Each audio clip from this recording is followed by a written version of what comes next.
नमस्कार दोस्तों, मेरे चैनल में आपका स्वागत है। आज के वीडियो में हम लोग देखेंगे हॉस्टल वार्डन के लिए एक अपडेट निकल के आई है, उसके बारे में देखेंगे। हालांकि अपडेट में थोड़ा हमारे लिए लॉसेस है। जो फ्रेशर्स हैं, तैयारी करने आए हैं, हॉस्टल वार्डन के लिए तैयारी कर रहे हैं, उनके लिए थोड़ा सा लॉसेस है। लेकिन यहाँ पे एक खुशखबरी भी ये है कि इंटरनली जो विभाग है वहाँ पर कुछ न कुछ चीज़ें चल रही है। ठीक है, तो उनके बारे में देखेंगे। साथ में जो नए फ्रेशर्स हैं, तैयारी करने आए हैं, उनके लिए डिटेल्स वीडियो देखेंगे। क्योंकि यहाँ पे जो हॉस्टल वार्डन है, हर एक स्टेट में अलग अलग क्राइटेरिया रखा गया है। हर स्टेट में दूसरा दूसरा है, जिसके कारण से यूट्यूब में भी भ्रांतियाँ फैली हुई हैं कि क्या इसके लिए कंप्यूटर कोर्स भी होना चाहिए, या तो फिर जो क्वालिफिकेशन मार्क्स भी यहाँ पे रखा गया है कि लोगों को पता नहीं है कंप्यूटर्स में कितने नंबर आपको लाना अनिवार्य है कंप्यूटर में, तभी आपका आगे का पेपर चेक होगा।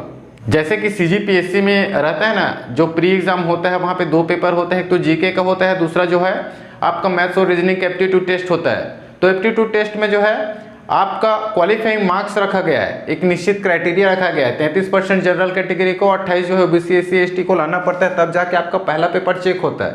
यदि आप क्वालिफाई नहीं कर पाते हैं तो आपका पहला पेपर ही चेक नहीं होगा। आप चाहे 100 क्वेश्चन सही कर लो, फिर भी आपके लिए फिजूल हो जाएगा। यहाँ पे भी कुछ कंडीशन है, कंप्यूटर के क्वेश्चंस को सॉल्व करने के लिए क्राइटेरिया रखा गया है। तो हर एक वो बारीक चीज़ जानेंगे जो कि आपका जानना आवश्यक है इसकी तैयारी से पहले।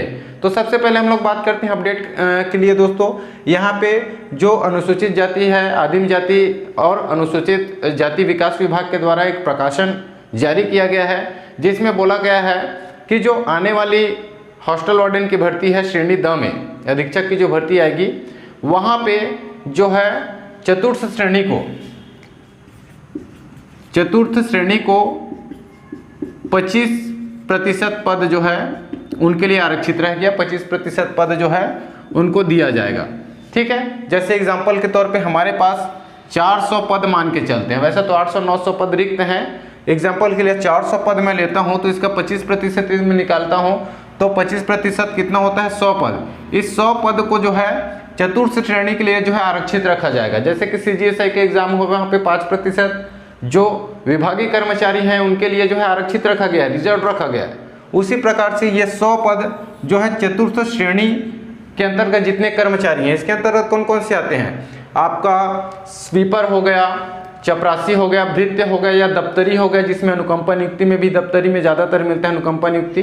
तो दफ्तरी में जितने कर्मचारी आते हैं वो सभी जो है किस में आते हैं? चतुर्थ श्रेणी के अंतर्गत आते हैं। चपरासी हो गया, भृत्य हो गया, दफ्तरी हो गया, लैब अटेंडेंट हो गया, ये चतुर्थ श्रेणी के पद हैं, जिसका ग्रेड पे लेवल होता है आपका 1300 से 1400। और सैलरी की बात करें तो 7400 तक रहता है उनकी सैलरी। तो उनके लिए जो है, जो चतुर्थ श्रेणी के कर्मचारी हैं उनके लिए 1/4 यानी कि 25% पद जितना भी निकलेगा पोस्ट, उसका 25% पद जो है आरक्षित रखा जाएगा चतुर्थ श्रेणी वालों के लिए। तो ये हमारे लिए कहीं ना कहीं लॉसेस है। जो फ्रेशर्स हैं, तैयारी कर रहे हैं, डायरेक्ट हॉस्टल वार्डन के जो है एग्जाम दिला के भर्ती होना चाहते हैं, उनके लिए यहाँ पे लगभग 100 पद। यदि हम यहाँ पे पदों की संख्या बढ़ाते हैं, यदि 800 पद निकल गई, हालांकि अभी स्वीकृति उतनी की नहीं मिली है, ठीक है, ये तो आने वाले समय में पता चलेगी कि कितनी पद जो है यहाँ पे आएंगे। तो जितना भी आएगा उसका 25% पद जो है चतुर्थ श्रेणी के कर्मचारियों के लिए रहेगा, इतना आप समझ लीजिए। ठीक है, तो अब आगे देखते हैं इसके लिए डिटेल्स वीडियो। जो लोग नए तैयारी करने आए हैं, जिनको पता नहीं है हॉस्टल वार्डन की तैयारी करने से पहले, वो सारी चीज़ें हम लोग देखने वाले हैं।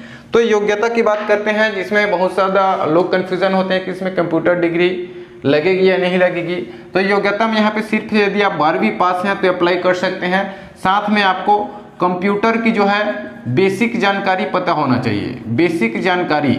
ठीक है, इसका मतलब ये नहीं है कि आपके पास कंप्यूटर का कोई डिग्री होना चाहिए, जैसे कि पटवारी में मांगा जाता है ना, 1 वर्षीय डिप्लोमा या कंप्यूटर कोर्स आपके पास होना चाहिए। यहाँ पे क्या है, सिर्फ 12वीं पास वाले लोग अप्लाई कर सकते हैं।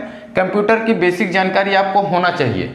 और कंप्यूटर की बात कर रहे हैं तो यहाँ पे सिलेबस पे हम ध्यान दें तो 50 क्वेश्चंस हैं, जिसमें से 25 क्वेश्चंस आपको सही करना अनिवार्य है।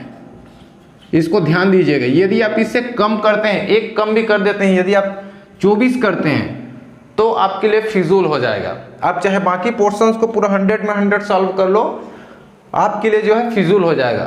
तो इसीलिए बोल रहा हूँ कंप्यूटर को हल्के में मत लीजिएगा। यहाँ पे सबसे मेन इंपॉर्टेंट खोल 50 क्वेश्चन है कंप्यूटर का और 25 आपको लाना है, उसमें भी 1/4 निगेटिव मार्किंग है इसमें, ठीक है, 1/4 निगेटिव मार्किंग है इस एग्जाम में रहता है। ये जो है 2012 और 2016 में जो वैकेंसी आई थी उसके अकॉर्डिंग ही मैं बता रहा हूँ आपको, सिलेबस और सारी जो डिटेल्स है वो।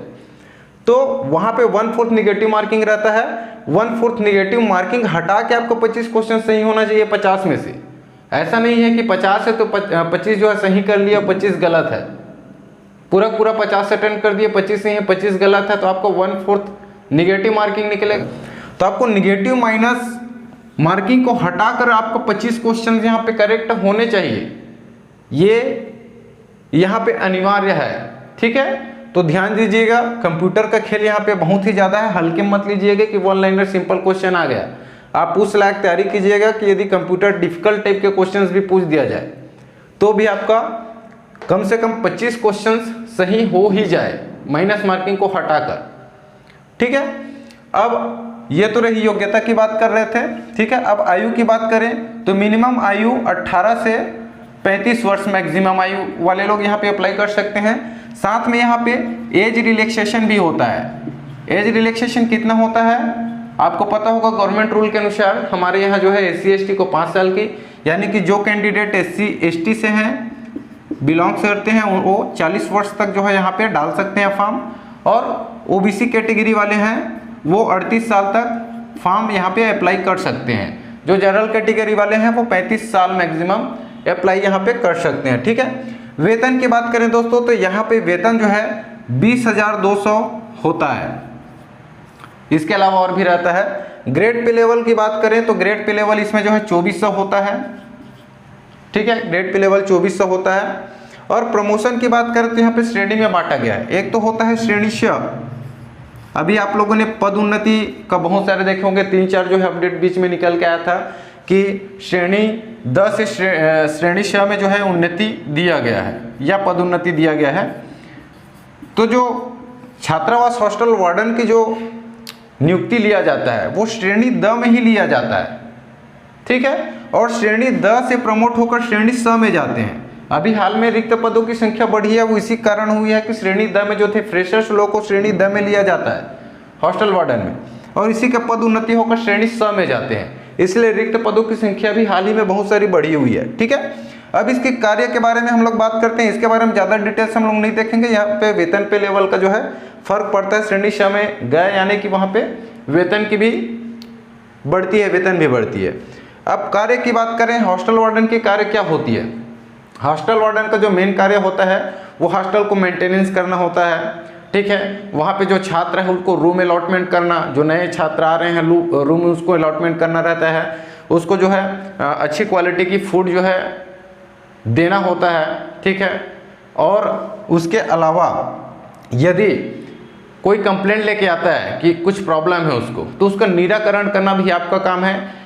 वहाँ पे डिसिप्लिन लाना आपका काम होता है। छात्रावास जो अधीक्षक होता है, रूल्स एंड रेगुलेशन पूरा डिसिप्लिन होता है, उसको वहाँ पे बना के चलना पड़ता है, ठीक है। यदि कोई ऐसा उपद्रवी बालक भी मिल गया जो कि आप जो डिसिप्लिन को नहीं मानता है, कुछ ज़्यादा उपद्रवी कर रहा है, तो डायरेक्टर को सूचित करना रहता है। इसके अलावा सारी रिकॉर्ड्स जो होते हैं, कौन स्टूडेंट्स कहाँ जा रहा है आ रहा है, ये सारी रिकॉर्ड्स आपके पास होती हैं, ठीक है। और जो यदि कोई डिसिप्लिन नहीं मानता है या तो फिर कुछ ऐसे स्टूडेंट हैं जो मिसिंग हो गए या कुछ चीज़ हो गए, रिटर्न नहीं लौटे, तो तुरंत आपको सूचित करना पड़ता है किसको, डायरेक्टर को, ठीक है। तो ये सारे काम जो है किसके होते हैं, हॉस्टल वार्डन्स के होते हैं, और ये बहुत बेस्ट है, आरामदेह है बाकी अन्य की तुलना में, ठीक है। बाकी अन्य की तुलना में थोड़ा सा, वैसे तो सब में बर्डन काम होता ही है। ऐसा हम लोग भले ही सोचते हैं कि गवर्नमेंट जॉब है यानी कि कुछ काम नहीं है, बस सैलरी अच्छी खासी मिलती है, गवर्नमेंट जॉब है, ये सब नहीं है, वहाँ पे भी काम करना पड़ता है, लेकिन दूसरे की तुलना में हॉस्टल वार्डन में जो है कम काम करना पड़ता है, ठीक है। ये आरामदेह के नज़रिए से देखा जाता है, इसलिए अक्सर लोग इसको चुनते हैं हॉस्टल वार्डन की तैयारी को, ठीक है। अब यहाँ पे एग्जाम पैटर्न और सिलेबस में आते हैं हम लोग, तो ध्यान से समझिएगा। कंप्यूटर का तो बहुत बड़ा खेल है। 50 क्वेश्चन कंप्यूटर से आएंगे, जिसमें 25 क्वेश्चन आपको कंप्लीट सही आंसर देने ही होंगे, अनिवार्य रहता है, ठीक है। जिसमें 1/4 माइनस मार्किंग को हटाकर आपको 25 क्वेश्चन होने चाहिए, इसको ध्यान में रखिएगा, क्योंकि आप तैयारी करेंगे तो सबसे पहले कंप्यूटर का ही करना, क्योंकि 50 क्वेश्चन है। और यहाँ पे 25 क्वेश्चंस कंपलसरी आपको सही करना ही पड़ेगा, ठीक है। अदरवाइज इधर का कोई मतलब नहीं है। आप 100 क्वेश्चंस भी पूरा इधर का 100% सही बना लेते हैं तो भी कोई मतलब का नहीं होगा। दूसरा जो है हिंदी का 10 क्वेश्चन यहाँ पे आते हैं, हर एक क्वेश्चन में 1-1 अंक है। अंक को भी आप ध्यान दीजिएगा। टोटल 150 क्वेश्चन होते हैं जिसमें 150 नंबर रहते हैं। समय यहाँ पे 2 आवर का होता है, 2 घंटे में आपको सॉल्व करने रहते हैं 120 मिनट में 150 क्वेश्चन। और इंग्लिश के 10 क्वेश्चन होते हैं, मैथ्स के 20 क्वेश्चन होते हैं, जीके के 20 क्वेश्चन होते हैं। ये इंडियन जीके की बात कर रहा हूँ, जिसमें कॉन्स्टिट्यूशन होता है यानी कि संविधान होता है, हिस्ट्री होता है, भारतीय इतिहास एवं आंदोलन, और जियोग्राफी होता है, भारतीय भूगोल, साइंस होता है, और इकोनॉमी यानी कि अर्थशास्त्र होता है, भारतीय अर्थशास्त्र। इन सभी से 4-4 क्वेश्चंस होते हैं, ठीक है। और टोटल इनमें से 20 क्वेश्चंस होता है जीके के अंतर्गत। आप यहाँ पे साइड में जो है सिलेबस देख रहे होंगे, स्क्रीनशॉट ले सकते हैं यदि आप अभी से तैयारी करना चाहते हैं तो। करंट अफेयर्स आता है, ठीक है। राष्ट्रीय और अंतरराष्ट्रीय दोनों मिलाकर 20 क्वेश्चंस के होते हैं। सीजीजीके का 20 क्वेश्चंस यहाँ पे आता है। टोटल आपका 150 क्वेश्चन आता है, 150 नंबर का, 1/4 निगेटिव मार्किंग रहता है और 2 घंटे का समय रहता है, ठीक है। तो मेरे हिसाब से जितना मेन पॉइंट्स था जो कि जानना आपका बहुत ही जरूरी था प्रिपरेशन के समय, खासकर कंप्यूटर वाला, ये सारी चीज़ें कई लोगों को नहीं पता होता है कि 25 क्वेश्चन आपको सही करके आने ही आने, ठीक है। मार दिए तुक्का 50 क्वेश्चन इधर नेगेटिव मार्किंग हुआ तो आपका माइनस हो जाएगा, बहुत गलत। सोच समझ के आप यहाँ पे जो है कंप्यूटर के क्वेश्चंस को सॉल्व करिएगा, तब जाके कुछ आपका रिजल्ट्स निकलेगा, ठीक है। और अब बात कर लेते हैं हम लोग पिछले कटअप के बारे में।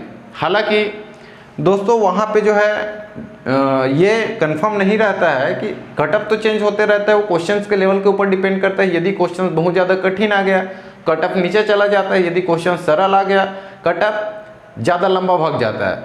हम 2016 की यदि कटअप की बात करें, जिसका एग्जाम 2017 में हुआ था, रिजल्ट 2017 में आया था, ठीक है। तो वहाँ पे हाईएस्ट जो है एक एसटी कैटेगरी का था, ठीक है, जिसका हाईएस्ट गया है 107। आप साइड में देख सकते हैं। अब ये फर्स्ट रैंक का था, टॉप 10 की बात कर रहा हूँ मैं, ये कटअप नहीं है, ठीक है। कई लोग इसको कटअप समझ लेंगे, ये कटअप नहीं है, टॉप 10 की बात कर रहा हूँ, साइड में देख सकते हैं। उसके बाद यदि हम 10वें नंबर में बढ़ते हैं तो 10वें नंबर में था एक मोहम्मद इकबाल जनरल कैटेगरी से, जिसका नंबर था 97, जनरल कैटेगरी से था।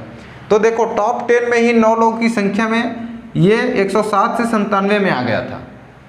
अब सोचो जितने पोस्ट थे उसके नीचे आते आते ये और भी गिरा होगा। मिनिमम कटअप की बात करें तो हो सकता है यहाँ पे ओबीसी वगैरह कैटेगरी का 80 में हो गया होगा, 80-85 में जनरल का हो गया होगा, SC/ST का इससे भी कम गया होगा, 70, 75, 75 और 76 तक क्वेश्चन में, 70-75 तक में, ठीक है। तो एकदम मिनिमम कटअप तो एग्जैक्टली नहीं पता है, ये हम अंदाज़ा लगा रहे हैं इसके थ्रू।